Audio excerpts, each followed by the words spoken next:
committed to fostering a more equitable and diverse business environment by supporting entrepreneurs, designating cultural corridors, and providing development capital to historically underserved areas.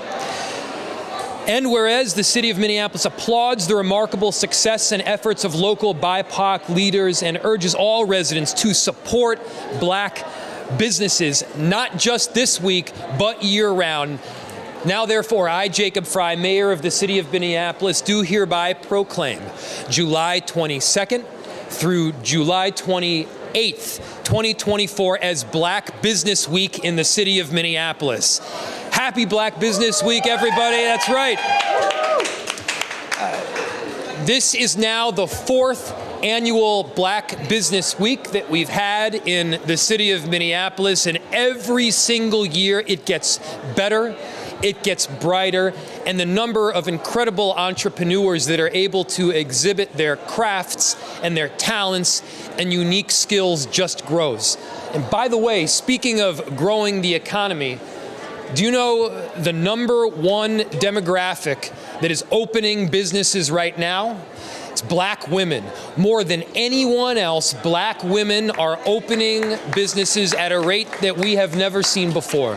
This is something that's incredible. It needs to be supported, not just because it's the right thing to do, but because they make awesome stuff. You know, where we're standing right now is not just a Black-owned business. Where we're standing right now is where I got married. Tito Wilson over there is not just an incredible Black business owner, he's an amazing barber where I myself have gotten my hair cut before.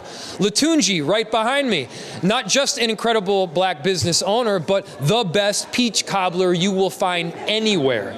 And so this is not just about supporting Black businesses this week. You should be supporting these Black businesses every single week. It's also about recognizing that the Black businesses that we can be and should be patroning have amazing skills and talents, and it's just the right thing to do as a customer. And so I am so proud to be here right now. Minneapolis, we are leading the way and making sure we're fostering the kind of economic inclusion that we're not just talking about, but we're putting it into action.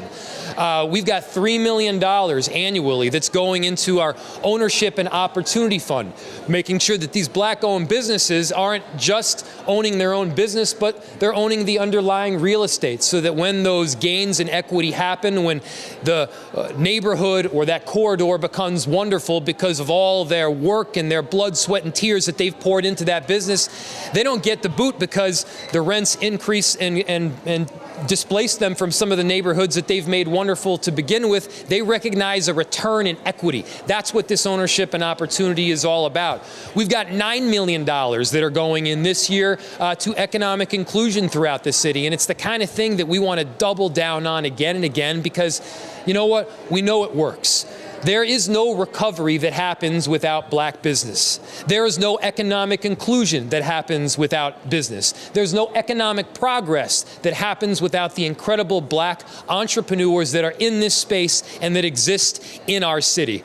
I want to give a huge thank you to so many people that have helped make this Black Business Week a reality. I want to give a big thank you to Rebecca from my office, Rebecca Fabami, who has done an amazing job to help set this up. She works so hard. I want to thank Trent Bowman from Bremer Bank, Dondi Edwards from the Groundbreak Coalition, Anthony Newby. I haven't seen you yet, Anthony, but he runs Cultivated. Where are you? There he is, my good friend, going back a long way. Janelle Foster from the Minnesota Black Chamber of Commerce, and Neela Mulgard from DEED for offering their guidance and knowledge tonight. I want to thank the speakers that are going to be speaking very shortly here. We've got my good friends Latunji and Crystal Porter. And finally, I want to thank our council colleagues who are here with us as well. They care so deeply about this work. From Council Member Michael Rainville, we're in his ward right now, in the 3rd Ward, to Councilmember Latricia Vitaw from the north side in the 4th Ward, to Councilmember Andrea Jenkins, who I think is going to be speaking here shortly, to our Council President, Elliot Payne. These are incredible council members, incredible Black council members, except for Michael Rainville. He's a great council member also. But these are great council members that are doing great work. We're just so proud to be here. Happy Black Business Week, everybody. And give it up for Council President Elliott Payne. Thank you, Mayor. Oh, yeah. My name's Elliott Payne. I'm the president of Minneapolis City Council, and Black-owned businesses are what make Minneapolis vital and vibrant. And we really ought to be thanking all of the Black entrepreneurs that are here in our city, but also here with us tonight. So make sure one of the things that you can do to help support Black-owned businesses is buy from Black-owned businesses. And there's plenty of opportunity to do that tonight, and there's plenty of opportunity to do that every day. And you know, one of the things that we do as a city is we want to make sure that this is equitable and diverse economy, especially for our Black-owned businesses, and that's why we've made such significant investments in things like the Ownership and Opportunity Fund that the mayor raised. We've designated cultural corridors where we can put targeted investments into our community so that Black-owned businesses can get access to capital so that they can develop those new ideas. We have a small business team to help Black-owned businesses navigate what can oftentimes be a huge barrier, navigating city bureaucracy. And so we are really deeply invested in our Black entrepreneurs and the Black economy, and I'm just really proud to be here tonight. And I just really want to thank all of the Black-owned businesses, not just here tonight, but here across our city. So make sure you get out there and support Black-owned businesses, not just tonight, not just this week, but all year round. And with that, I'm going to hand it off to Councilmember Andrea Jenkins, and I'm also going to not forget to thank Miles Mercer for everything that he does as well. Thank you. Thank you, Council President Elliott Payne. And thank you all for being here this evening. My name is Andrea Jenkins. I represent Ward 8 in South Minneapolis. I'm so proud. This is my 4th year being a part of this 4th annual That's right. Black Business Week in the city of Minneapolis. That's right. It's a big, big deal. And so I just want to shout out my staff that have been working so tirelessly on this project and brought it all together, starting with my senior policy aide, Diva Sadar. Hey. Diva, I saw you somewhere. Where's Diva? Our other senior policy aide, Christina Mitchell. Hey. Way to go, Christina. She jumped right in. And then my intern this summer from the Humphrey School at the University of Minnesota, Ryan Pritchard. Where's Ryan? Ryan's around here somewhere too. And then just really want to thank all the incredible staff at the city who have been working so hard to bring this event tonight, but there's events all throughout the week for honoring and lifting up and recognizing Black businesses. It's so important that we hear directly from Black businesses to be able to express what are the issues and concerns that people are facing, to let us know how we can be of best assistance to help Black businesses thrive. You know, 38th in Chicago represents an amazing opportunity. It's George Floyd Square now, and we need Black businesses to be supported in the square and also to really rebuild that community. And so I'm proud to be a part of a number of groups that are working on those issues. Pillsbury House Theater is bringing their vision to fruition. Dreamland on 38th, which is a project that is of the Cultural Wellness Center, and they are bringing a new energy to 38th Street on 38th and 3rd Avenue to uplift Black entrepreneurs and create space for them to learn and operate. And so there's so many amazing projects. I think the reopening of Nicollet, which is a major project, will have some significant opportunities for not only for Black-owned businesses, but immigrant-owned businesses as well. And then we have so many small Black and brown developers, particularly women developers who are bringing up new housing developments all throughout the city and seemingly they are concentrating their work in Ward 8, which I'm really grateful for and proud of. And so just want to shout out some organizations that have been so instrumental on the front lines, like the West Broadway Business Area Coalition, the Minnesota Black Chamber of Commerce, the Metropolitan Economic Development Association, the Black-Owned Business Rewards Club, the Center for Economic Inclusion, Northside Economic Opportunity Network, and so many others. So thank you all for being here, and I want to introduce Crystal Porter, who is the Executive Director of the West Broadway Business Coalition. Hey, Crystal.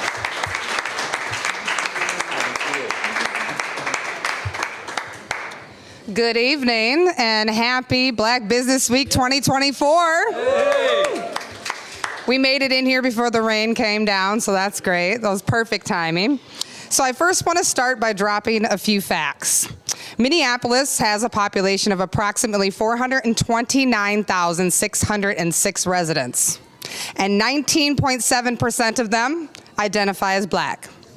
The average Minneapolis resident spends around $50,000 per year on goods and services, which means that Black people in Minneapolis spend on average over $4 billion on goods and services per year. As the Executive Director of West Broadway Business and Area Coalition, or WBC, which is so much shorter, you guys, in North Minneapolis, Black Business Week is important to us because it provides a platform for our businesses to showcase their products and services, as well as the opportunity to connect with potential customers. WBC is excited to share what we plan to do this week. So, including being here today and kicking off Black Business Week 2024 with all of you amazing people, we will be hosting an open house at the Get Ready Rooms from 5 to 7 p.m. this Thursday. That's actually July 25th, this Thursday. We welcome all of you to be there. It is owned and operated by a phenomenal Black woman by the name of Charlie Jones-Berg. This is a place where you would get ready for your wedding, your prom, everything you need, nails, hair, and everything else in between, for any major formal event in your lives. So I really welcome you all to come to that. After that, we will be hosting a Black business panel titled From One Business Owner to Another, with Frank Brown from Minuteman Press, Krista Scruggs from Zaffa Wines, where you will be able to taste her wine, and a few other amazing Black business owners. Well, I will not share because I want you to Google it and show up yourselves. This Saturday, we'll be hosting a street mall, which will be an awesome opportunity for all residents in the city of Minneapolis and beyond to spend their dollars with Black vendors and artists that will be located on West Broadway Avenue from 11 a.m. till 5 p.m. at the Capri Theater Plaza, and come skate with the Twin Cities Skaters. WBC is proud to be partnering with the city of Minneapolis to not only provide these opportunities during Black Business Week, but also to provide business technical assistance to small businesses in North Minneapolis throughout every single year. To wrap things up, I invite everyone to dedicate your dollars to support Black businesses this week and all year, every single year. And now I would like to pass the mic to an amazing woman that needs no introduction, the queen of peach cobbler, Latunji from Latunji's Palette right here in downtown Minneapolis. Thank you. Wow, thank you for that introduction. Hello, everyone. Hello, everyone. Hello. It's such an honor and a privilege to be here during Black Business Week. I am honored to be invited to speak to you guys tonight about how the city of Minneapolis has been a great partner since launching my first brick and mortar. And this is year 2. I launched on May 14th, or May 11th, wait a minute, May 14th, 2022. So I'm a little over 2 years old in the Elliott Park community of South Minneapolis. We are a social enterprise. So yes, Peach Cobbler is there, tons of gourmet treats, but we're a social enterprise. And what I mean by that is we work with youth, young adults, and persons that in the reentry work, right? And with that, the BTAP program has been very instrumental in helping Latunji's Palette thoroughly understand the bookkeeping, the accounting, the payroll, ensuring that we are in compliance, right? And I am very grateful for that. That partnership has given us lots of confidence so that we can then go, as I have, to a bank, and I was able to receive a line of credit without a whole bunch of red tape jumping through hoops and all of those different things. I could go on and on about the partnership. Through BTAP, I am connected to Tax Action. Tax Action they really take pride in working with business owners, specifically Latunji's Palette, and I'm happy about that. So I do invite you guys to come and visit. We're at 1400 Park Avenue South, Monday through Friday. 7 a.m. to 5 p.m. Saturdays, 8 a.m. to 2 p.m. And every second Tuesday's open mic, and it's open to people from all walks of life. And we are open until 9 p.m. every second Tuesday. Tons of events happen there as well. With that, you guys, I am going to turn the mic over to Mayor Jacob Fry for any questions that you may have tonight. All right? Thank you. Thank you so much. Before you take questions, can I just give one shout out? Yeah. Everyone, I just want to give a quick shout out to what I think might be the oldest and longest running black business in the city of Minneapolis, and that is the Minneapolis Spokesman. That's right. That's right. Ran by Tracy Williams Dillard. And the Minneapolis Spokesman is celebrating its 90th year this year. Wow. Any business that can operate for 90 years is incredibly amazing. So I just want to give that shout out, and please support them by getting a subscription or hanging out with them for their 90th anniversary celebration, which I think is going on all year. Thank you, Mayor Fry. Well said, well said. Yeah, and as I mentioned, eight years ago in this exact spot, I got married. And I want to give a huge thank you and shout out to our hosts here, Steve Hark and Rich Richardson. Give them a huge round of applause for not only hosting us here in our kickoff to Black Business Week, but also being a really important part of me getting married. With that, I'll answer any questions that you might have. All right, guys. Happy Black Business Week. Oh, sorry. Yeah, I do have one. Yes. Yes.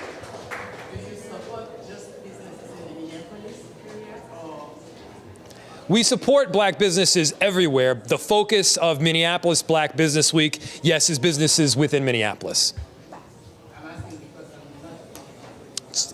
It's a fair question. Yeah.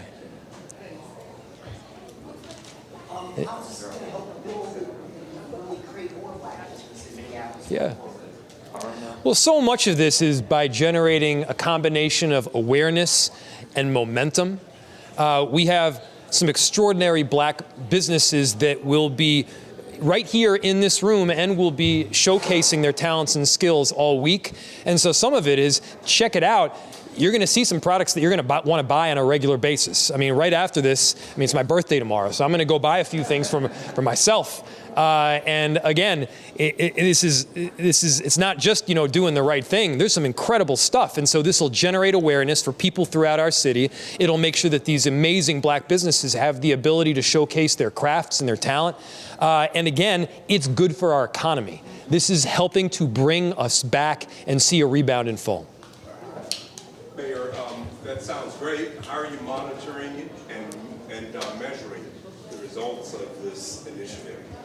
It's a great question. So there's never an easy way to determine cause and effect of how much money was spent at a particular business based on where the customer base heard about the business first. But we're making sure to work directly with our CPED team to monitor and see how many of these new businesses are opening, how we can support them, and then most notably, how you can keep them open for the long haul. It's one thing, and yes, actually go for it. And actually, At WBC, we actually are working directly with the city of Minneapolis for Black Business Week. So everyone that's working in partnership with the city of Minneapolis to put on Black Business Week, we are tracking that, and we have to report that back to CPED. So That's a far better answer than mine. So yeah, thank you, thank you.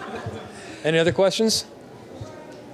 What is your advice for a Black woman wanting to start a business at this time in this recession? What is my advice for? For a woman of color wanting to start a new business at this time? Well, first off, I would talk to Black-owned businesses themselves that have done it before. Figure out where the shortfalls are, understanding that there have been so many impediments that were very intentionally put in the way of Black businesses from opening. Whether that was financing, opportunity to get a loan, redlining, at times restrictive covenants. There have been impediments that were intentionally put in place, and we're making sure that we're not only intentionally removing them, but making sure that the precisions of our solutions now match the precision of the harm that was initially inflicted. And moreover, I'd say we've got a team here at the city that is ready and wants to work with you.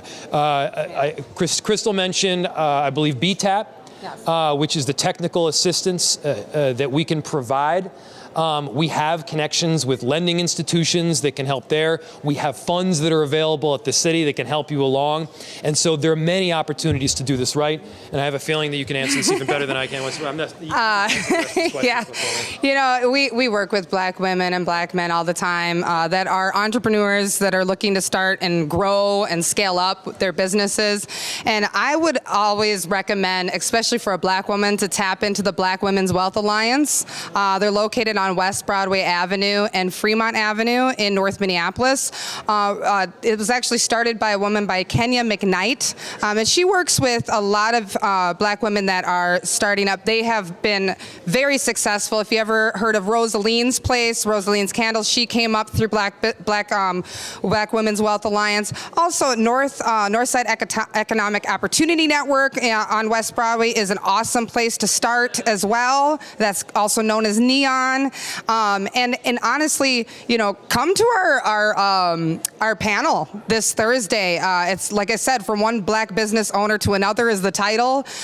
You would learn a lot from people who have already had to go through the ins and the outs and the ups and the downs, and have had to go through the things that we don't have to go through because they already went through it. So that's what I would recommend. Thank you.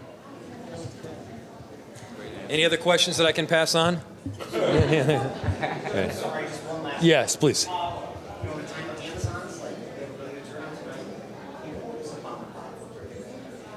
Yeah. This turnout says that we care about Black-owned businesses. We care about buying local. And in a time of Amazon, when so many people are just logging onto their computer to get a package in the mail the next day, what we ultimately care about, what we should ultimately care about, is that the people and the businesses in our city are successful here. And so, as you're looking to purchase local. As you're looking to purchase from a Black-owned business. You have every opportunity to do that if you just take a tiny bit of time to look it up. Here's your opportunity. We're providing access on a day like today. Thank you, everybody. Appreciate it. Happy Black Business Week.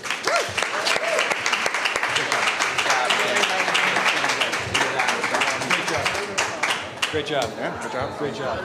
With the CEO and founder of Nana K's. Please introduce yourself to our viewers. Hi, I'm Karen Harris Beauchamp. We are Nana K's All-Purpose Seasoning, and we're glad to be here today.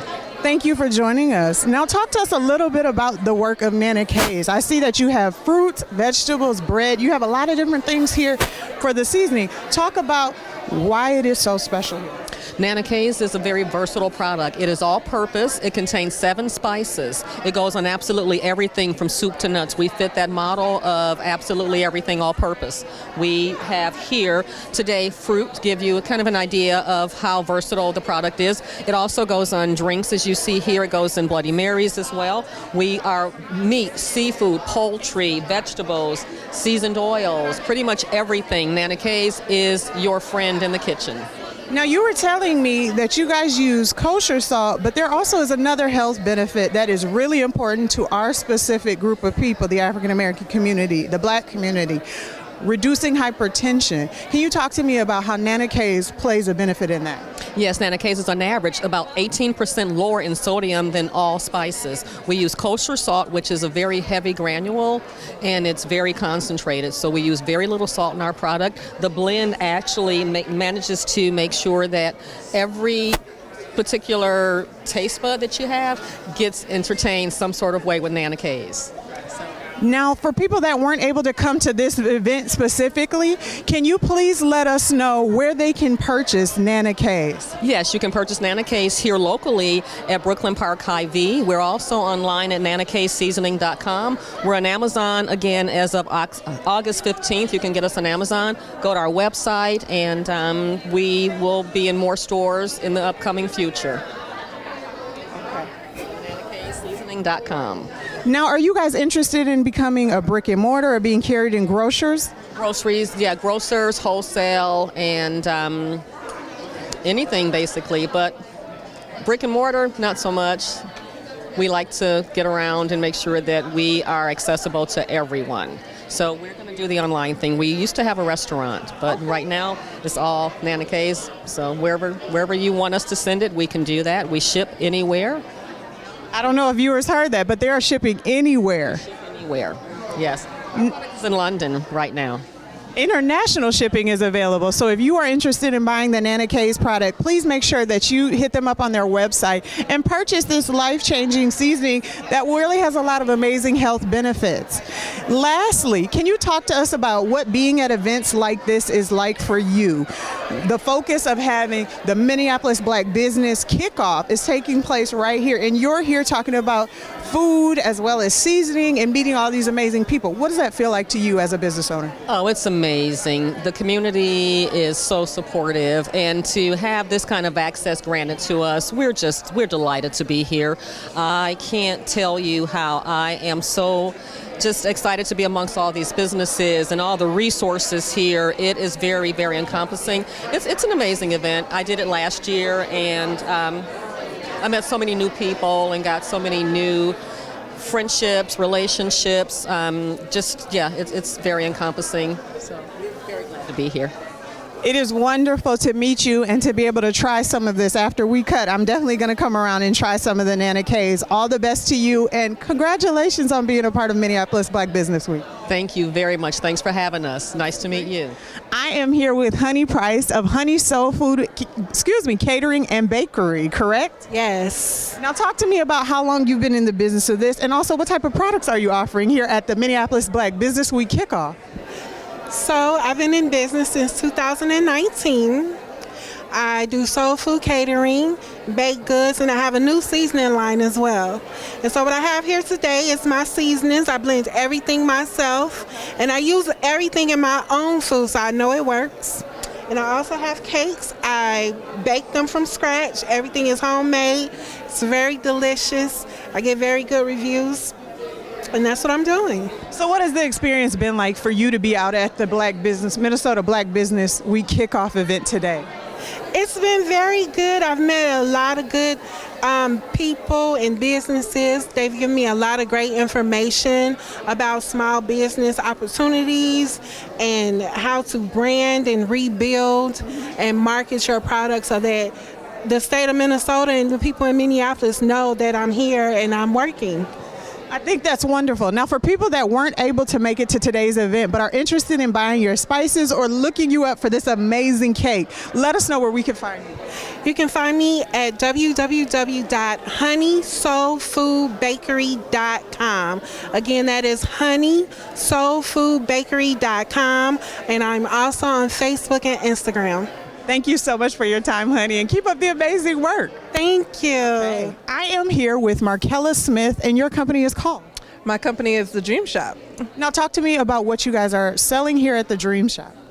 Well, the Dream Shop is a place where you can buy from different types of entrepreneurs and artists. A lot of them are hyper-local to the Twin Cities. So we carry everything from, we have the Bowtie Billionaire's beard oil in our shop, we have shea butter, we have hand-dipped incense from Inner Peace Fragrances, which is an elder woman who lives down the street from us.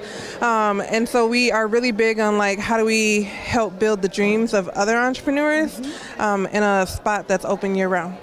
Now, you guys have a brick and mortar location. Please provide our viewers that are local with the address so that they can stop by the Dream Shop and see you. Absolutely. So we are located at 3701 Fremont Avenue North in Minneapolis. And yeah, you can find us also online at www.thedreamshopmpls.com. But yeah, come see us in person. It's a vibe. I feel like you can shop online, of course, but like coming into the space is different. It feels gives you good. the experience. Yeah, it feels good. And it's a place where community comes together. So we also host like different events in our space.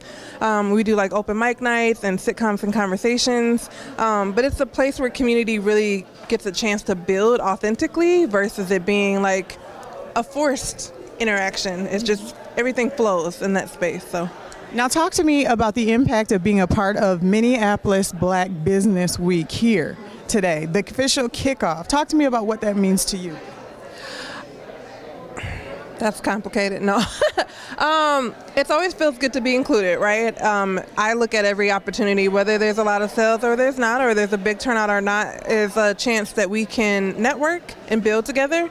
And so I definitely got a chance to do that in this space tonight and see people I know in community, and make new connections. And that's always important to me. And of course, make a couple sales and, showcase my business is always a good way to do it. So.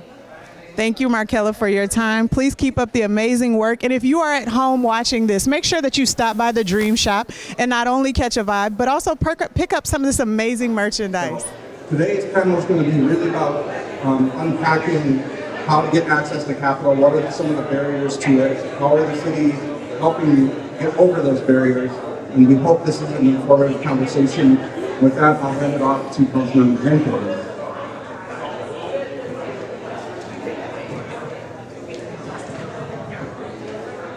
Thank you, Council President Payne. So, once again, thank you all for being out here this evening. You came through like a thunderstorm for a minute there, but everything cleared up, and we're here to celebrate Black business. We're going to have a great panel discussion about access to capital. And but I just want to shout out the planning team again, because they did such an amazing job. We got events going on all week. But my team is Eva Sadar, Christina Mitchell, and Ryan Pritchard, our summer intern. I want to thank the mayor's team, Rebecca Ubami, Kristen Bryan, Athira, Nair, and Roland, and CPED, our City Planning and Economic Development Department, especially our VTAP team, for all the work that they do to help small businesses each and every day, and to help us here this evening. So many other city departments and staff that are involved. I want to give a shout out to our partner, the West Broadway Business Area Coalition. Thank you, Crystal, for that partnership and that support. And I want to thank our panelists that you will hear from shortly for all the work that they do each and every day to support Black and brown businesses. We have some incredible vendors here, so please check them out. Support them. I want to just give a big shout out to all the Black and brown business owners in the city of Minneapolis who are Council President Payne. You probably don't know this, but I am a former business owner too. I had a catering business for about 10 years, and I'm sure many of you probably have eaten some of our food. It was called Elite Catering. We morphed into Sunnyside Deli, which is in North Minneapolis, still a going concern. So, I know the pitfalls the joys of being a small business owner. You pretty much have to do all the work, right? The taxes, taking out the garbage, seeking out customers, and doing all the things. So just shout out to all the Black and brown business owners out there.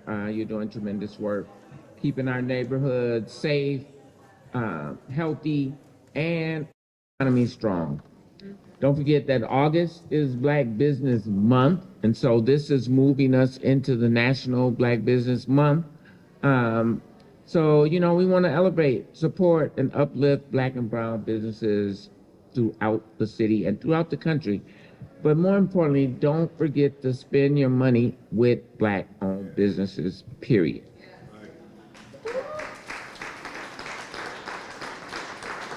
You can check online. You can join Facebook groups, social media groups to find out where those Black and brown owned businesses are. And many of them, as I said, are here tonight. I mentioned earlier the Minneapolis Spokesman and Recorder, but I just want to be sure that folks recognize their incredible accomplishment of 90 years in business. And they're going to have some major celebrations, a gala on August 16th, I believe. 17th, I'm sorry, a gala on August 17th, right in the middle of Black Business Month. So you can go get your subscription and show up at the, I think it's going to be downtown at the Renaissance Hotel, the Depot. So check that out. They also do this amazing boat cruise every year, which I don't know if Tracy is still here, but I'm planning on coming to the cruise this year, Tracy. And once again, stop by some of our vendor tables. And I am going to give the microphone to Miles Mercer so he can get this panel discussion started. Thanks, everybody. Have a great evening. All right. Good evening, everybody. Good evening, everybody. All right. So thanks for coming to the panel. We're going to have a great discussion with this lineup here, folks, to talk about access to capital and a whole bunch of topics that relate to that. My name is Miles Mercer. I work for the city of Minneapolis. I'm the manager of business development, and I work in the Department of Community Planning and Economic Development, also known as CPED. And my team, we work on commercial real estate projects the city's involved in, and we also administer some programs that support small businesses, some financial assistance programs, which we can get into a little bit today. So I'm happy to be here, happy to have this panel, and we're going to dive in. We're going to do some quick introductions down the line to just give you an overview of who is on this panel, and then we'll go into more depth on their different respective organizations and their experiences. But first, I want to give the panel a sense of who's in the audience. If you are an entrepreneur, whether you are just starting your business or you have a business that's growing, please raise your hand if you are an entrepreneur.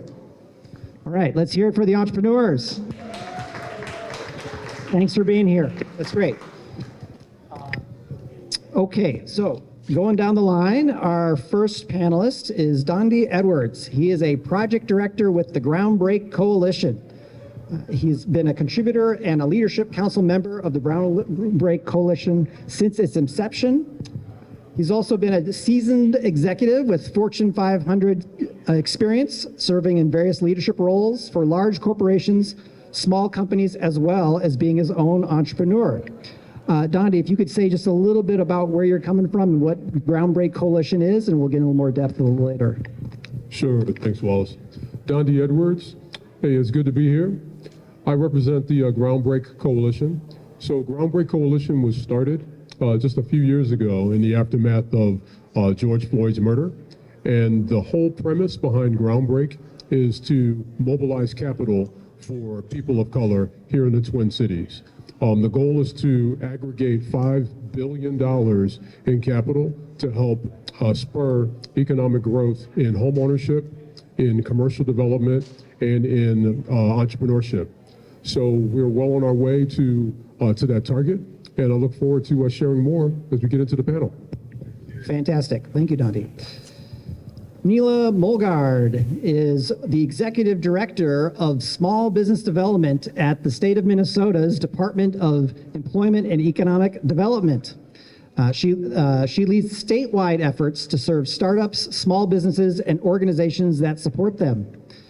Neela joined the state about 5 years ago to help create something called Launch Minnesota, which was a statewide initiative to help grow the state's innovation ecosystem and startups.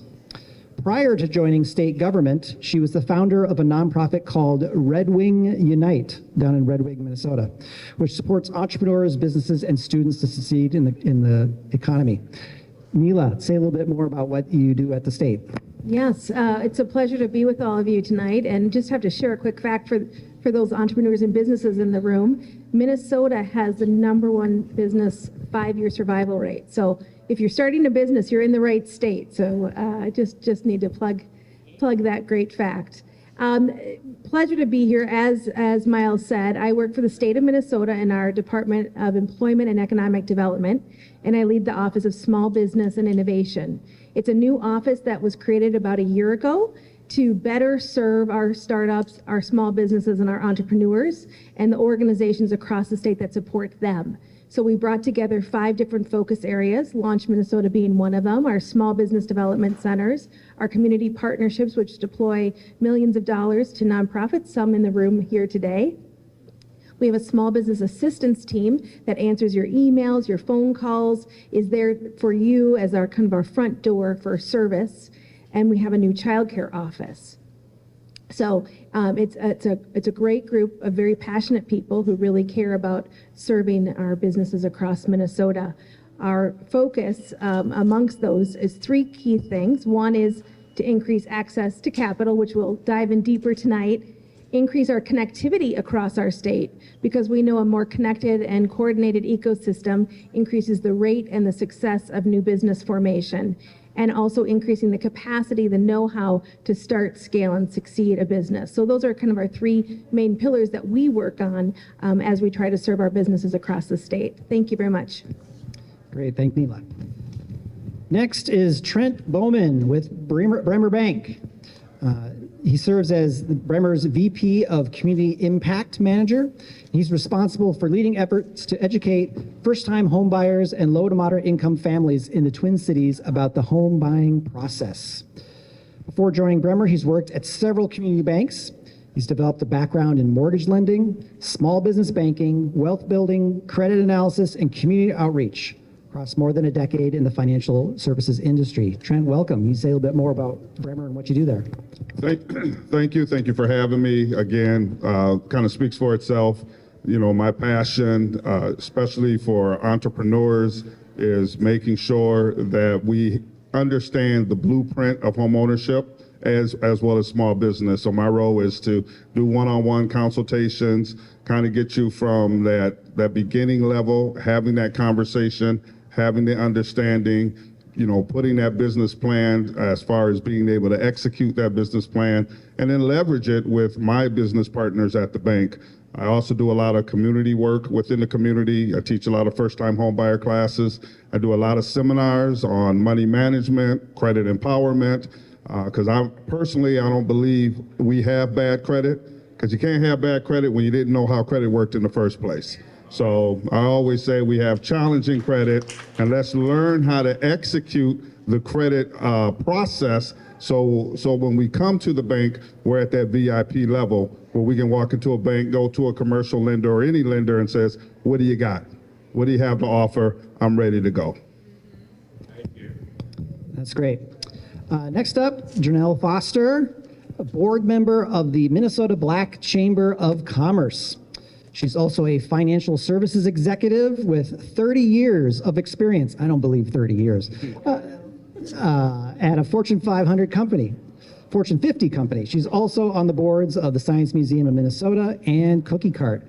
Good morning, or welcome, Janelle. Can you say a little bit more about what you do at the Chamber? Thank you, thank you. So I am the incoming treasurer at the Minnesota Chamber of Commerce. I've been with the Chamber since 2020, and the last 4.5 years, we've been really growing our Chamber, our membership. I will tell you that we currently serve the entire state of Minnesota. We have about 500 members. Our focus actually as a chamber is to really help with education around small business ownership, offering technical resources, connections with lenders. We spend time focusing around economic development growth, the networking aspect of it.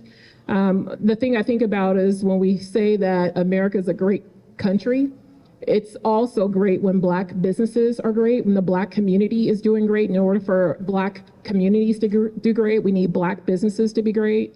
And with that, we need to also have great Black chambers of commerce. And so that's the role that we play in the ecosystem.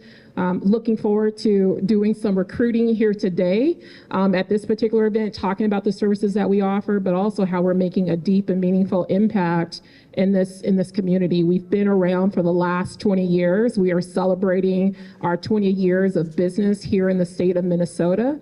And we have a gala coming up also that I'll be talking about. So more to come. Excellent, great, thank you.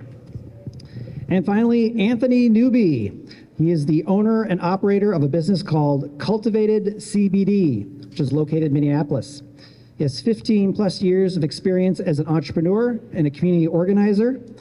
He attended Howard University in Washington, D.C., and started his entrepreneurial career as a nightclub manager for Prince. Anthony, can you say a little bit more about your current business and what it does?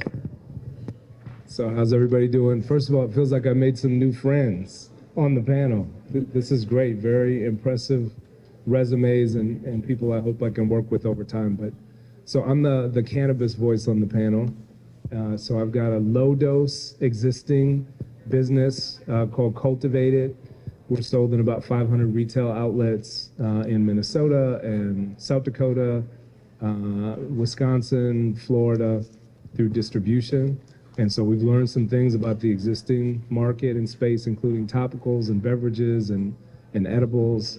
And we manufacture all of those and push them through distribution and sell direct to consumers online. We're also applying for, as you may know, the state is opening up applications for recreational cannabis. Anybody tracking what's happening with that, a couple people? So we're one of many, many people that will be applying for, in my case, a mezzo license, which will allow for vertical integration for cultivation, retail, and manufacturing. And should we secure that license, when we secure that license, we'll have an anchor, hopefully downtown, a couple other retail spots. We'll employ 30 plus people, and we want to compete at the highest level in the recreational market, in addition to the low dose space. And the last thing I'll say is a big part of our business model is both supporting as an advocate folks at the state who are putting rules together or at the city level, and being an operator in a business that isn't just thinking about our own self-interest, but is actually trying to help the industry grow in general. And some of that includes social impact stuff, giving back to the community in ways big and small that isn't just about making an extra buck, but is also about cultivating a broader community experience, and that's very important to us. Excellent. Can we pass the mic back down here? Let's start over again. So great overview. So let's go into a little bit more depth about each of these experts and their organizations and what they do. So Dondi, starting with you, with the Groundbreak Coalition, you talked about it's a coalition initiative involving philanthropy, private sector, government, other nonprofits. Can you say, and I understand with Groundbreak, there's different components to it. Can you go a little bit more depth, especially on the business side of Groundbreak, and what's the status? It's been out there for a little while. What's the current status of Groundbreak and where's it going? Sure. So I appreciate the question. So Groundbreak started 2023, and the aim of Groundbreak is to aggregate capital for people of color. So as we all know, the challenge with people of color is getting access to capital. So the notion here is that if we're able to identify and unlock market rate capital, using flexible capital, then there's a much better opportunity for people of color to be able to secure the kind of capital they need to buy a home, to open up a business, to drive commercial development activities. So Groundbreak was established with very specific goals in mind to focus on the 3 pillars that I mentioned. So in home ownership, over the course of 10 years, the goal is to actually add 11,000 net new black homeowners, black and brown homeowners in the Twin Cities area. For commercial development, it's to launch 60 new commercial development activities in culturally significant corridors. And for entrepreneurship, it's to add 5,000 net new black-led businesses with a focus on driving 8,000 new jobs. So the way that you do that is by, you're not just going to go to the banks and say, all of a sudden, can you turn on the spigot? So the truth of the matter is that black and brown people are just as bankable, as good a credit risk, as good as a business risk as any other population. But because of barriers, because of the years of intended disconcerting efforts to lock folks out of aggregating capital, black and brown people find themselves challenged to be able to secure that capital. So what we said was, if we are able to unlock market rate capital using flexible dollars, so in other words, grants, low-cost patient capital, and guarantees, that would unlock capital from the banks. So we actually partner with folks like Bremer Bank, Huntington, US Bank, Sunrise, a number of other banks here in this market, where we've said, hey, if you are willing to underwrite the end users, the wealth builders that we're able to identify, then we will endorse your products. And we will align our flexible capital with your market rate capital so that you can demonstrate to yourselves that these are good, bankable individuals for you to invest your dollars in. So across the board, when it comes to the home ownership piece, there we're looking to leverage $50,000 down payment assistance. For the commercial development, we're looking at identifying low-cost patient capital dollars as well as grant dollars that would come alongside an individual business owner who, as you know, typically is looking to raise about at least 5% equity. Well, we're looking to actually partner to identify between 2 and 5% of the dollars that they would need to launch their project, so that they have dollars going into a particular deal, so it's not 100% of their own money. And then with the entrepreneurs, we're looking at early stage loans up to $50,000 in grants. And then for growth stage companies, we'll be able to position up to $250,000. So when it comes to the notion of when, so as of October of last year, you heard me mention at the beginning that our goal was to aggregate $5 billion in capital. So as of October of last year, we've been able to get commitments of $1 billion. And over the course of the rest of this year, we're looking to raise another $250 million. We're already about halfway through, probably a little bit over. We've found ourselves engaged in the homeownership space, where we put $1.5 million into a program called Advancing Black Homeownership, where the goal was to add 30 new first-time homeowners to the rolls. We blew that goal out of the water. So now we're looking to actually add another 120 by Q1. So that's just a little bit about Groundbreak. It's something that's never existed. Like, this program does not exist anywhere in the country. Not here in Minnesota, not on the other side of the water. It doesn't exist in the US. So this is something that, for those of you that are connected to the nonprofits that are in the area, they've been doing fantastic work. The idea is that we want to come alongside and make sure that we're able to increase the capital at scale so that folks can actually be able to participate, grow their businesses, own a home, and secure assets that are equity building assets for the community. Thanks. Dondi, that sounds great. It sounds like there's a lot of potential. There's some big dollar amounts you're talking about. what can you say about how entrepreneurs might be able to tap into these programs or tap into these dollars? Is there certain places they should go, certain people they should connect with, either now or in the future? Sure. So the first thing I'll do is point you to our website. It's groundbreakcoalition.org. That's groundbreakcoalition.org. You'll be able to see all of the different partners that are associated with the program. You'll see the leadership council members who are folks from the community. Neon is a member of that organization. You'll see folks like Trent, folks from Huntington. You'll see a whole host of institutions that are in support of Groundbreak.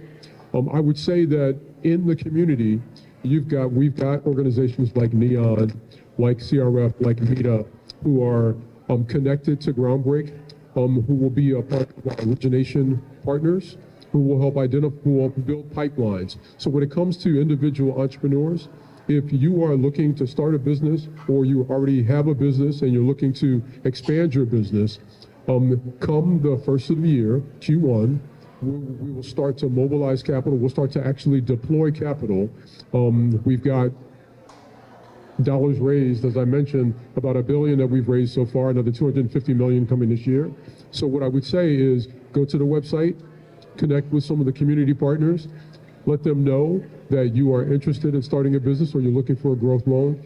Get on their radar so that when Groundbreak officially launches and begins to deploy capital, you can be on the list.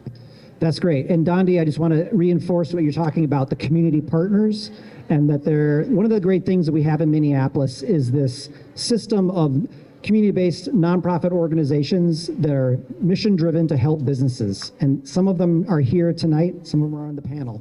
And those are great groups to plug into because they can provide, in some cases, technical assistance, as West Broadway Coalition was talking about a little bit earlier. If you have a West Broadway Coalition, tap into their resources. But they can also get you connected to the folks that that are plugged into some of these funding programs and have programs themselves. So the point is there's a network, there's a support network of organizations whose mission are to help businesses to start and grow. And that's a great entry point into these groups. Mila, let's go to you. So DEED, the state of Minnesota, Office of Small Business Development. I know there's a couple different components to that. We just talked about how there's technical assistance, there is financial assistance. Can you give a little bit more overview of this range of services that DEED supports and how an entrepreneur might plug into them? Definitely, my pleasure. Many of you in the audience have reached out to the state government for help, for resources or funding. Okay, great. Hopefully after tonight, more of you will. So obviously a lot of people reach out to state government for funding, but as just discussed here, the technical assistance within some of the programs within DEED, but also through community partnerships is really another critical area that we provide. So when you think of technical assistance, consulting, one program we have is the Small Business Development Centers. We have 9 regional offices. There's one here that META is a consultant, same the base is in St. Thomas. So that is no cost consulting. In addition to SBDC, we deploy millions of dollars to community partners. Everything is through partnerships, and we know that there's partners out in the community already in communities that have trusted relationships and working diligently with businesses, so they act on our behalf, such as NDC and others in the room. So that consulting, that education, the training, the consulting is something that I highly recommend anyone having starting or growing a business. The other part that everyone is always interested in, and there's never enough of, is the access to capital. So at the state, we provide grants, tax credits, loans, direct investment, and then also connections to different investors. So when we think about grants, right now we have the Promise Grant. It was historic legislative session, the Promise Grant, and there's a Promise Loan that META runs, and then our Promise Grant is run by NDC in partnership with DEED. Just really give a shout out to NDC and META for their leadership in rolling out these two programs. But the Promise Grant, if you've not heard about it, would be something that you would want to learn more about, and happy to tell you more details. There is geographic boundaries for eligibility and some other eligibility requirements. When you think about a tax credit, those of you that have scalable businesses, maybe with proprietary technology, there's a tax credit that offers multiple wins for the investor, for the business, for the community as businesses grow and hire new employees. Now loans, we have some loans in that we manage at Deed, but we also deploy millions of dollars to our partners to manage. Similar to Groundbreak, we have received the SSBCI funding, about $100 million for Minnesota. It was federal funding that we've deployed in several different funding vehicles. And a lot of that was to help banks and CDFIs de-risk loans. And on our website, you can see the lenders that we partnered with for that program. We also have the Emerging Entrepreneur Loan Program, which is a great program that has some flexibility. And then also this year, which should be transformational, is we worked with the University of Minnesota as our state-sponsored entity for a direct investment fund. And that was also through SSBCI dollars. In addition, then, some of the events that we help convene with our partners all across the state. There's a startup showcase and a whole host of other things to help level the playing field for all entrepreneurs, no matter where you live in the state. So just a quick highlight of that. That's great. And as someone from the city of Minneapolis, I'd just like to piggyback off on that and say, Neela just talked about a whole range of sort of potential tools from the state of Minnesota. The city of Minneapolis also has some tools to help small businesses, both on the technical assistance and the financial capital. And I would just say one of my observations working in this field is sometimes it can be overwhelming. It seems like, oh, isn't there some grant program I can get? Or what? I can't make sense of all these different loans. And unfortunately, sometimes it is complicated. There is a range of programs out there. The good news maybe is that there are folks that want to help you navigate those different programs and figure out which one's actually relevant for you and which ones aren't. And unfortunately, some of them are not going to be relevant, but some of them may be. And so whether that's working with city staff or state staff, or working, as I said before, the network of these community-based organizations that have some experience with these programs that can help figure out which ones may be relevant and which ones aren't. That's the technical assistance. It's just getting that navigation, which is really important. And that's a really great point. I just want to call out a couple different resources for you. I would go to joinusmn.com/small business. That is our new website. We're trying to make it easier for you to navigate to Miles' point. There you'll see all the listings of our various areas of focus. And if you go down to the bottom of the page, there's a finance tab. And there is an interactive tool where you can see which of the funding resources that I just shared were relevant to you or that you might be eligible for. Because we know a lot of paperwork, it's hard to sort through. So if you go to joinusmn.com/small business, go to there's a tab for finance, and you'll be able to sort through some of the funding vehicles that you might be eligible for. The other thing is if you want to email small business at state.mn.us, that is our front line to answer your questions and help refer you to those that can help you. Great, thanks. Trent, let's get in a little bit more with Bremer Bank. You work on residential lending. You're aware of what's happening on the small business side of Bremer. Can you say a bit more about what sort of products and services does Bremer offer new small businesses? Thank you, Miles. And I also want to just put a little plug that I am the chair of NEON, which is the Northside Economic Opportunity Network. So So let's just make sure we utilize NEON as well, because I know they have a lot of wonderful programs and assist with entrepreneurs in North Minneapolis. So what Bremer offers, especially when it comes to access to capital, we have a program called the EDGE program, and that is kind of a 4-pillar of products, that we offer. And I have 2 business bankers that are here. So if you want to come to our table and know more information about our EDGE program, that's awesome. But and this is one of the things that I've been pushing back with Bremer that is a challenge because they want high credit scores. Claudia, if I'm not mistaken, what is the credit score requirement for our EDGE program? 700.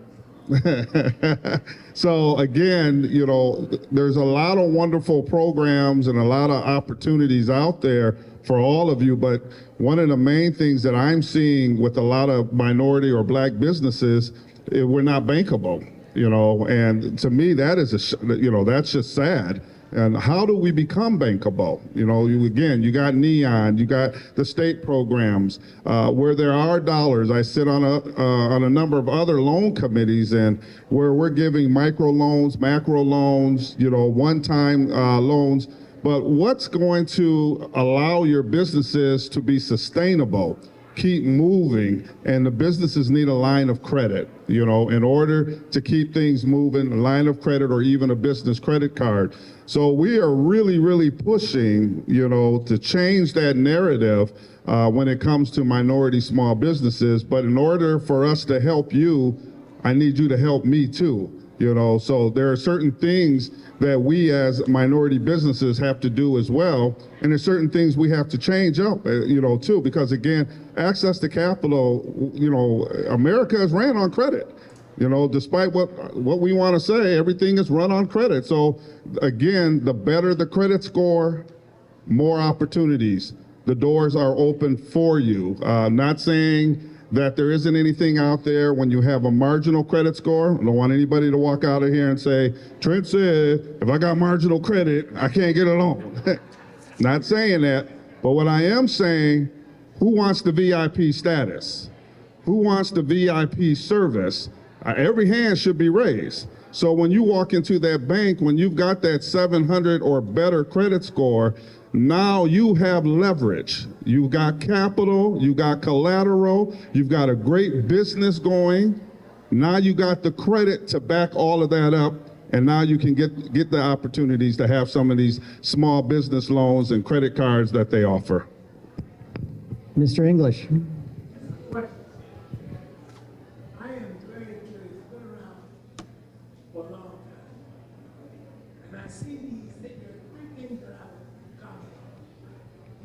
Banks don't do minority businesses good. We charge 7%. That's market rate. So you're gonna give me a race, and I'm already 3 laps behind. It just doesn't make any sense. The 7%. Why can't you loan minority-owned businesses 2% over prime? It's not going to hurt you. But when you put a 6 or 7% interest rate, and the people starting with very little money to begin with, as you know, and that isn't our fault. Look, black people contribute, and I'm not talking about BIPOC. You all need to stop that. BIPOC is a made-up word. It's a made-up word.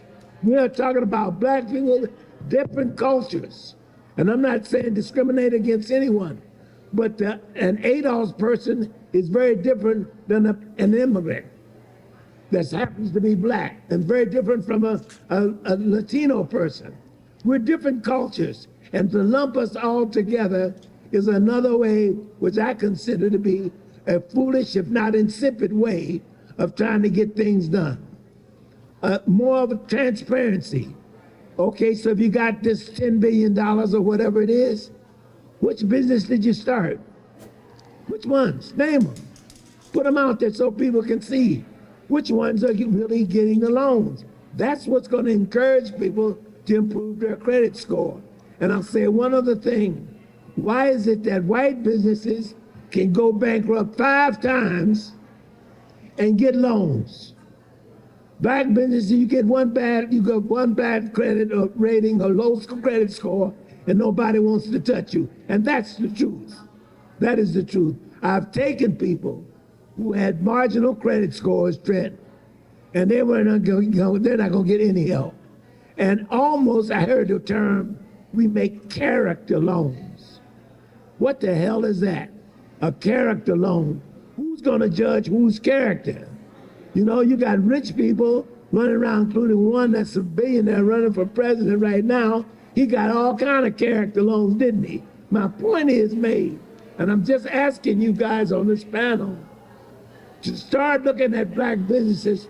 Black people contribute over $6 billion to this economy, not black immigrants, African Americans, $6 billion to this economy, over $600 million in taxes. Those aren't my figures.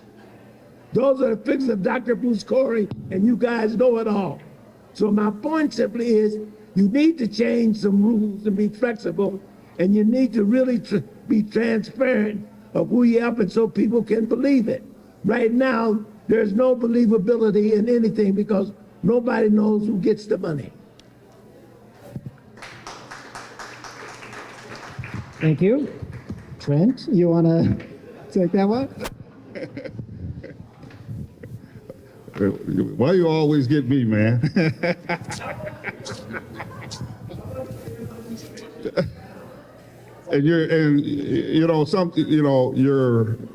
Your observations are valid. I mean, I'm not here to defend banks. I'm not here to say the banks have all the answers. I'm not even here to say how the banks, how they determine the interest rates. It's above my pay grade. I'd rather just be honest and tell you that's above my pay grade instead of trying to give you some political answer to make myself look good, but in the reality, I'm gonna make myself look like an idiot. So I'm gonna defer that one for you, Mr. English, and then get an answer for you next time I see you, and talk to some of the folks who run our pricing and our compliance department to see, why they couldn't raise or lower rates for minority business opportunities. At least the first time around. Great. Thank you very much. So, Janal, let's talk about the Minnesota Black Chamber. Can you say a little bit more about the services you all provide, what value you can offer Black businesses? So when you think about the local cities, counties, just throughout any state, any system, there's always going to be a chamber of commerce. The Minnesota Black Chamber, we are a specialized chamber that focuses specifically on the needs that the gentleman just mentioned here. When we start talking about going into a bank and applying for a loan and being denied, but who is the persons of our community that are winning, succeeding, and all that. Those are the stories that we need to hear, but we also need to figure out how do we advocate to change policies, because we have businesses that are starting, they can't go into the bank and get a loan. They're bootstrapping their ideas, bootstrapping their businesses, going to family and friends if they're able to, using personal savings, putting it on lines of credit. Again, there needs to be different ways in order for folks to get access to the capital that they need to grow these amazing ideas, these businesses, and that just hasn't been the case. So with us being very intentional, we are focused on the Black experience, we're focused on the Black community, and again, having access to the different partnerships in the community, having access to different lenders, being able, and we are a customer of Bremer Bank, by the way, so thank you for your services. And we do push them. I want to say that we do push them. We do push them to go back and look at their interest rates, to push them and talk about what we're getting elsewhere in terms of our banking relationship. But those are some of the stories that we need to be able to tell and be able to share and socialize.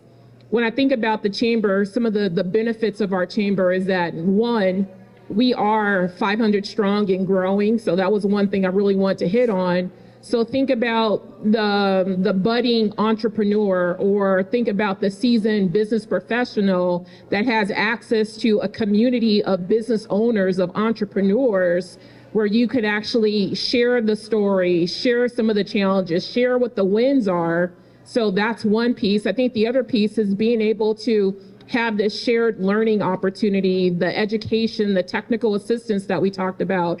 We bring in a lot of subject matter experts into the sessions that we host, whether that be a lunch and learn session, whether that be us doing a 3-part panel with, one of our partners, Huntington Bank, with Bremer Bank, with US Bank, any of the banks. Those are free access opportunities, and we're always trying to promote these opportunities with our community.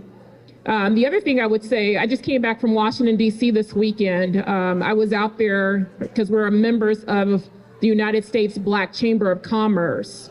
And when I tell you United States Black Chamber of Commerce, we got representation all across the country, and there's a lot more Black chambers that have not yet joined. But again, we're talking about how do we change policies? How do we influence our legislators, the folks that are writing laws and thinking about funding sources? When we think about supplier diversity, you know, there's so much power, so much influence. When we think about the spend for Black dollars, for Black businesses, it's huge. It's huge. And so how do we get people to make different decisions? How do we get corporations, other partners that have not used us before to actually focus on using us? When we think about some of the government contracts, as an example, they shared a stat. They said less than 2% of government spend was being spent with Black people.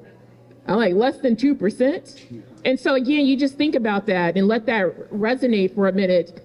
Folks that are looking for these larger deals, we can't even get our foot in the door or get access to some of these opportunities because we're not thought of. And remember that we also have been locked out of systems. And so how are we able to change some of the systems? And I think there's a lot of power when we talk about advocacy and raising up some of these challenges, raising up the different concerns that we have from our community. So those are a couple things that we get to do from a chamber standpoint. A couple of the other things that I want to just hit on, you know, for the last 20 years, we've been more of a Twin Cities-based Chamber of Commerce. And so when I mentioned that we want to expand our reach, expand our impact, we have Black communities that are in St. Cloud, that are in Duluth, that are in Rochester, that are in Mankato. So those are some other things that we're doing really to grow our network, to get businesses listed on our Black business directory.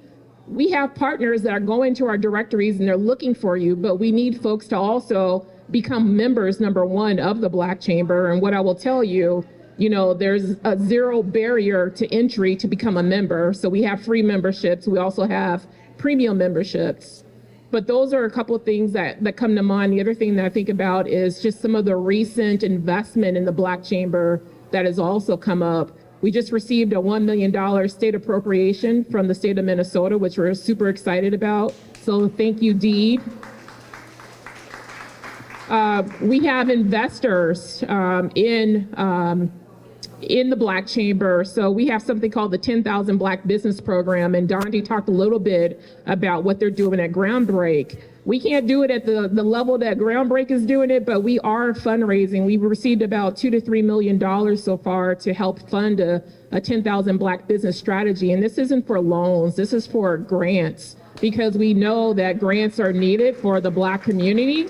And so those are some of the things that we're going to be focusing, deploying that cash, getting that out to businesses that are needing it to start their businesses, to grow their businesses, to scale up their businesses. So hopefully that just gave you a little bit more of the insight why chambers are so important to this particular community, but just in economies in general. You're always going to have chambers of commerce. You should absolutely be tapped in, plugged into a chamber, but for sure being tapped into the Minnesota Black Chamber of Commerce as well. So great.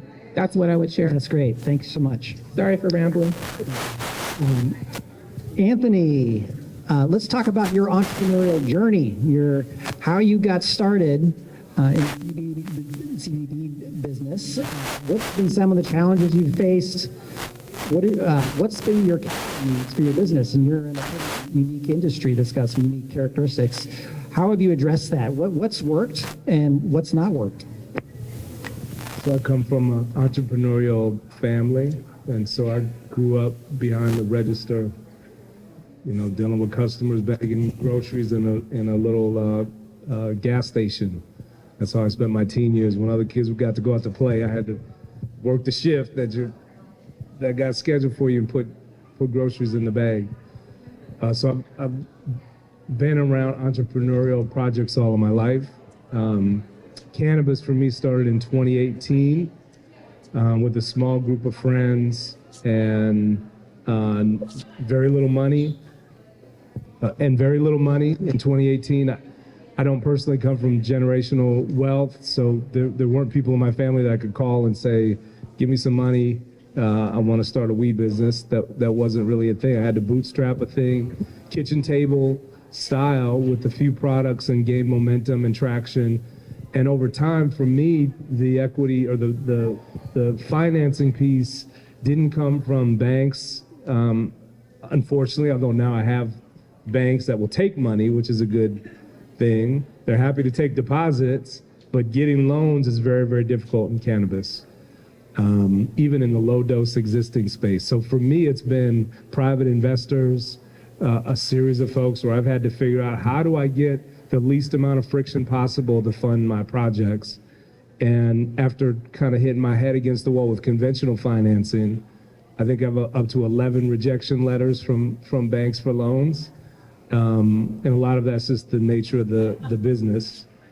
But I went the route of private investors, and I would make the case, I'm not that dissimilar than probably a lot of small business folks here, where there are people in your network, if you have a certain amount of just grit, and you're willing just to call and email and call again, there are people in your network. You're probably just 1 or 2 degrees removed from people who have resources to invest in you personally.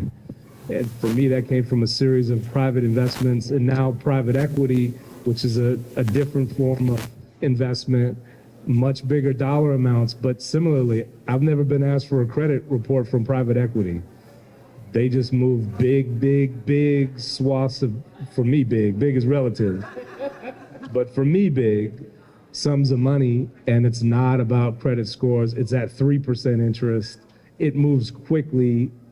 In a matter of, traditional finance might take months. If you qualify, you might spend 3 to 6 months trying to qualify to find out you don't qualify. Whereas some of these other vehicles can move in days or weeks. And so I want to let everybody know that type of financing also exists. And it's a matter of finding it, and it's not necessarily a bank that you can walk into, but if you're open to find alternate modes of financing, it's going to be necessary in cannabis. By the way, is anybody interested in cannabis here, or anybody active right here? I'll talk to you for a minute. But those types of financing models exist, and they can move money really quickly. Now, you got to be a good operator. You have to have a sound business model. Like, a lot of the same principles apply. You got to demonstrate you have a team. You got to be able to move a product and show that you're a viable business. But some of these companies, and to Bill's point, private equity and some of these private investors will move money to Silicon Valley for kids who have never sold a single thing in their life. They're 23-year-old kids that have never demonstrated they can sell a thing. They have a proposal, they have an idea, and suddenly there's money in the door. I've sat with Facebook founder Chris Hughes, who was in the room. They had no money. They had a goofy idea on paper, and tens of millions of dollars showed up from private equity. So it's back to, traditional financing is great if you can get it, but also don't be limited in your thinking that there's only one way to get a loan, which is walking into a brick and mortar establishment. Lots of people will invest in you if you're a dynamic person with a great idea and you're willing to get creative. There are vehicles out there to do that. Great. That is a great perspective. Let's see if we could take a couple quick questions from the audience. Yes, sir. Hi, Ken with KMS Construction. So I've kind of listened to everyone on the panel here talk about small businesses and startup businesses, which are important.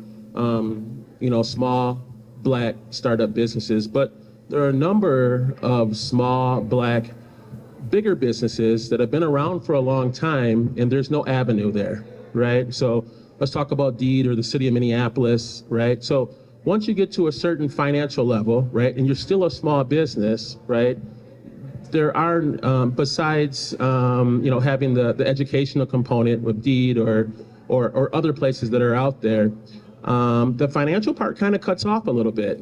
Let's just, if we talk real estate and we talk about in the Minneapolis area, right? You can own real estate and have a prosperous business, but banks aren't willing to fund whether because of the zip code, right? Or because it's, they don't see it being able to scale, right? So it'd be nice if DEED or the city of Minneapolis has actually done a fantastic job with some of the programs that are out there right now, right? But once you get to a certain level, I don't see the help from DEED. Let's just say the Promise Act is $1 million and under, right? How many businesses or how many black businesses do you know that are $5 million to $10 million, $10 million to $20 million? Those businesses are the ones that are kind of tried and true, right? And they could use help to scale beyond where they are now, because they have employees probably, right? They have the finances. So I see the base level, which needs to happen for sure. But once that happens, I don't see banks taking off from there, and especially the government. Can you somewhat? Great. Unless,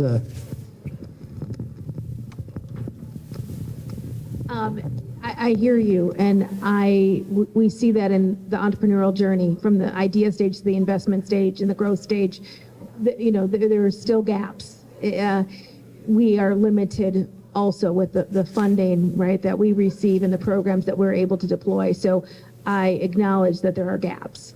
But we do have a couple different programs for businesses that are expanding, that are hiring, that are growing, that are building bigger business, new facilities, and I'm happy to provide those details to you. other questions from the audience?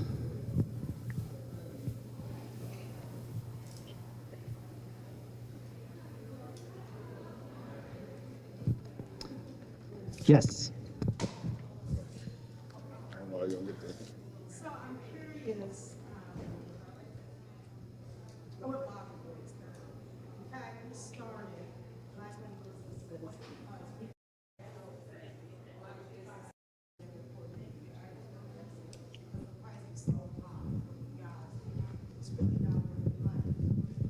so that's what I hear a lot from my Black-owned businesses as a nationwide organization.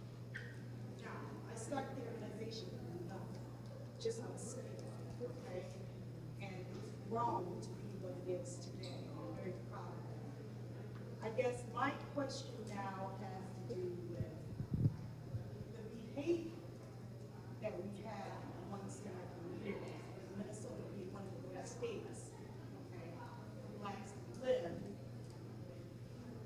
Is this issue of capital, and it really solve all of the issues? I hear this question all the time, because you can have all the seed money you want, but unless you can really walk the steps of working with the Black-owned business,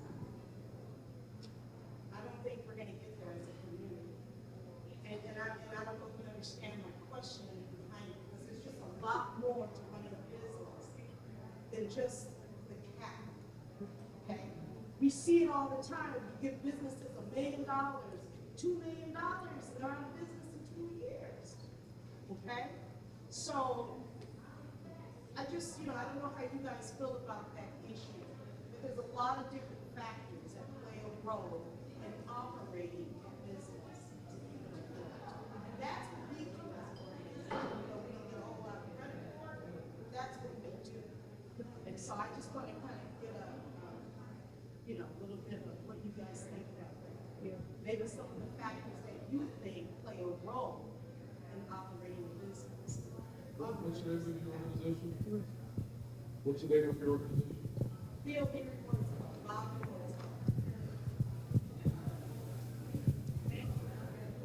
Start.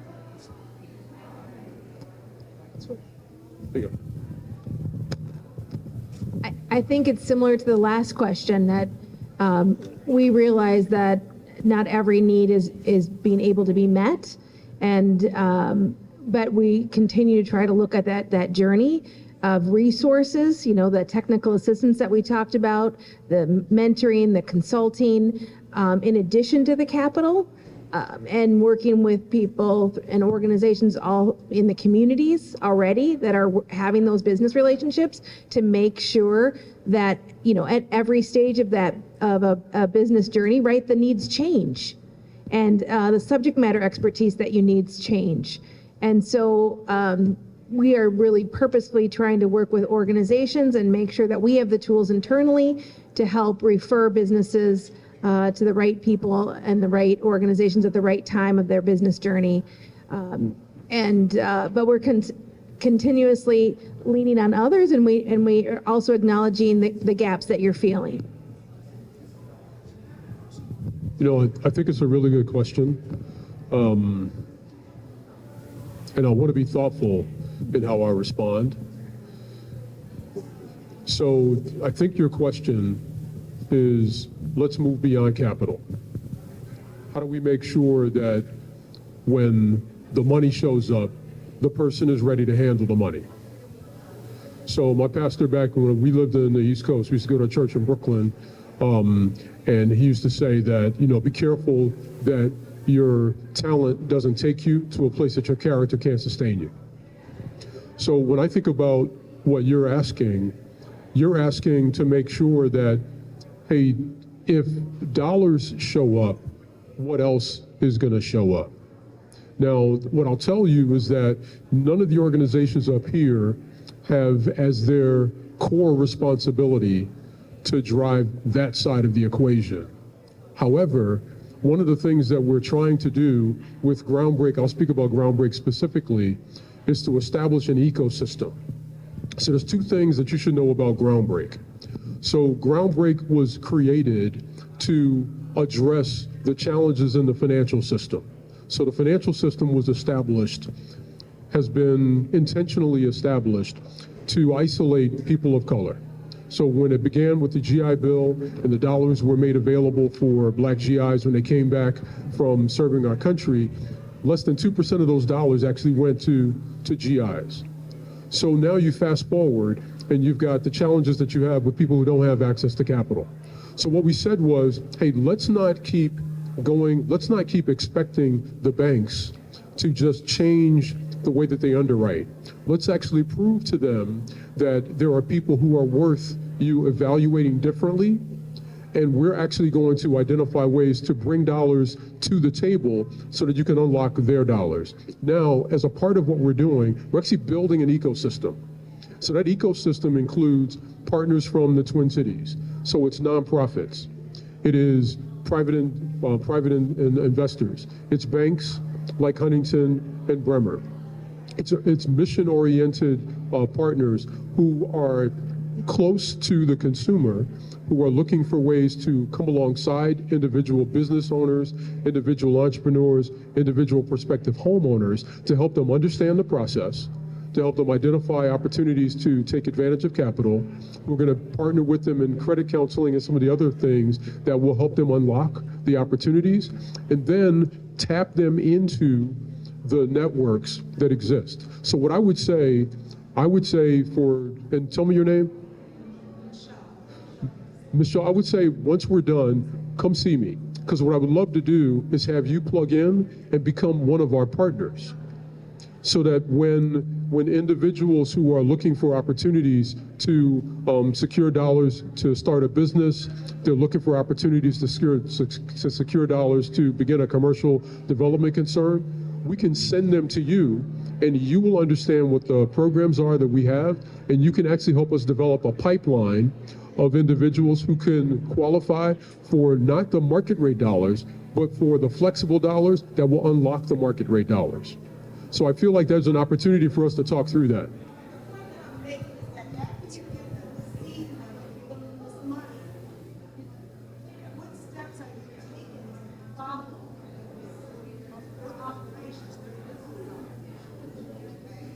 Because you don't want them to go out of business. Right. Okay. So you got to have sales, marketing, financial planning, and all the other assets. Like right now, we're in a period right now. I've been doing this since 2015. Black businesses in 2015 are not as popular like they were. Okay. And so now we're seeing the seed money being dropped of this thing, Black-owned businesses, right? I guess my thing is that I think that all of us need to work hard on how to keep a Black-owned business in business for a long time. Come talk to me. And I just want to add just to the comment that you made regarding the chamber, kind of the fees that come along with membership. We know that cost could be a barrier for some organizations, especially if they're just starting out. So we don't have a set fee. There is a free membership that is available. And so I think that's one of the other important pieces. We want you to be tapped in, plugged into all the different resources, the free training. When we talk about bringing in, marketing experts, or if we're talking about doing cash flow, we don't want any of those things to be a barrier. So all our events generally are going to be free.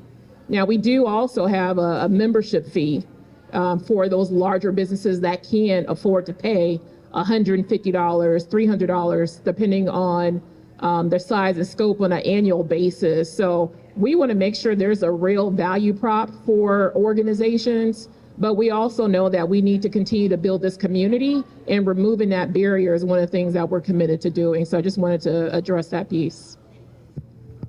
And I just want to add something, even from a bank perspective, if the bank gives you funds or if a bank gives you a loan, this is where the relationship starts.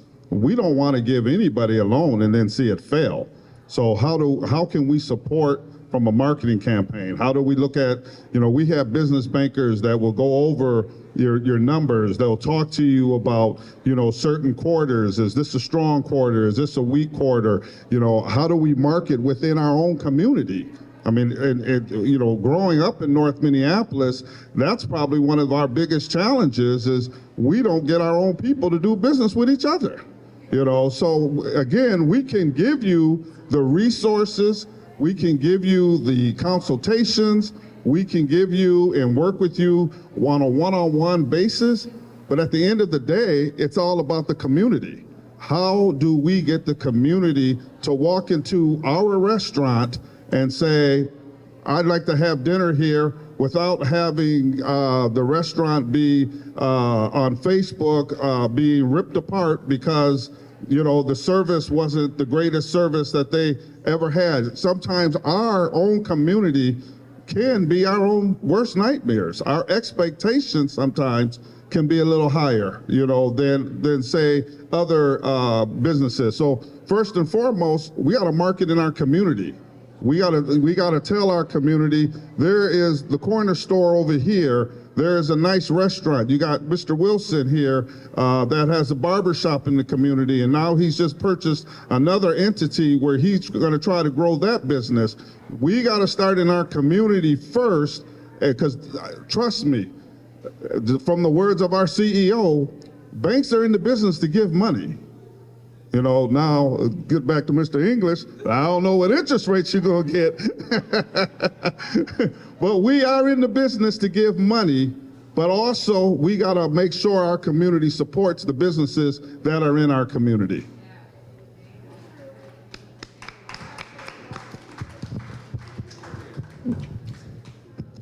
Great discussion. Any other questions from folks? Okay, sir.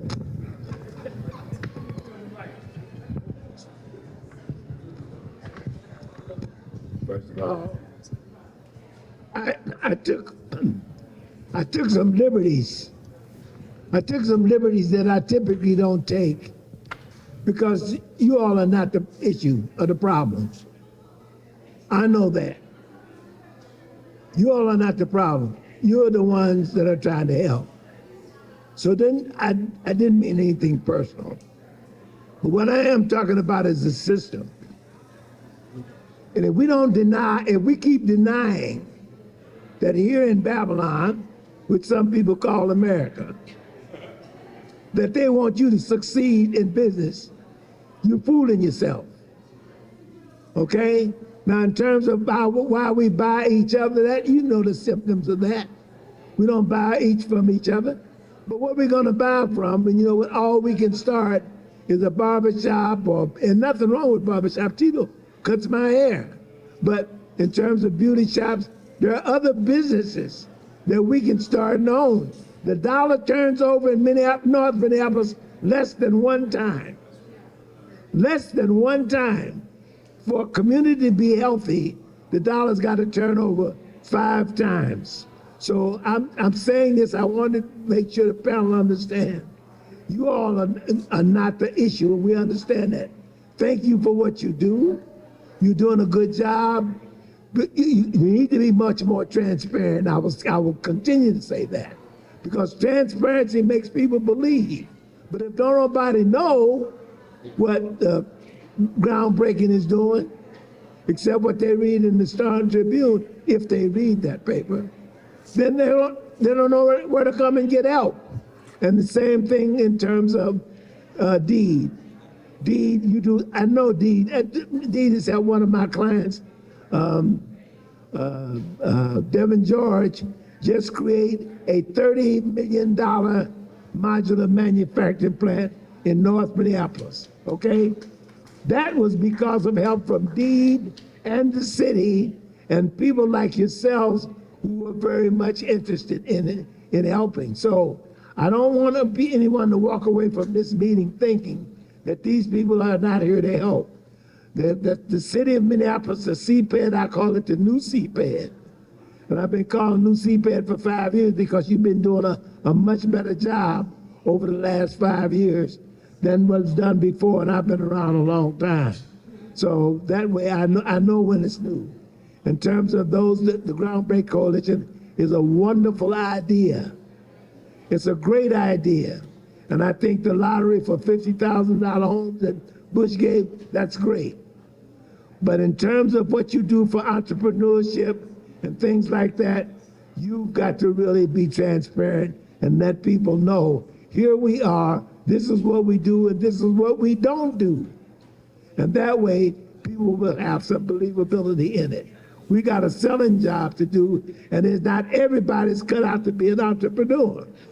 If you're not willing to get some damn skills, then you don't need to be trying to get into business. Okay? Skills is what it's going to take to operate a business. It's not easy. It's hard work. You got to work 12 hours a day. As some of these up there do, I know what he works. Anthony works. He works on weekends and everything else. So if you're not ready to do that, then don't get into business and expecting people to give you something. That's not what America's about. That's right. Thank you, sir. So I'd like to join that and just say thank you all, panelists, for doing what you're doing. Thanks for coming out, sharing your wisdom. These folks are going to be around. They'd be happy to talk with you afterwards. Oh, some of you, I think, have got this on your chairs. Black Business Week Conversation 2024. Tomorrow night, sponsored by the Minnesota Black Chamber of Commerce, 4:30. You'll see it on there. Check it out. So please join me in thanking our panelists for spending their time with you.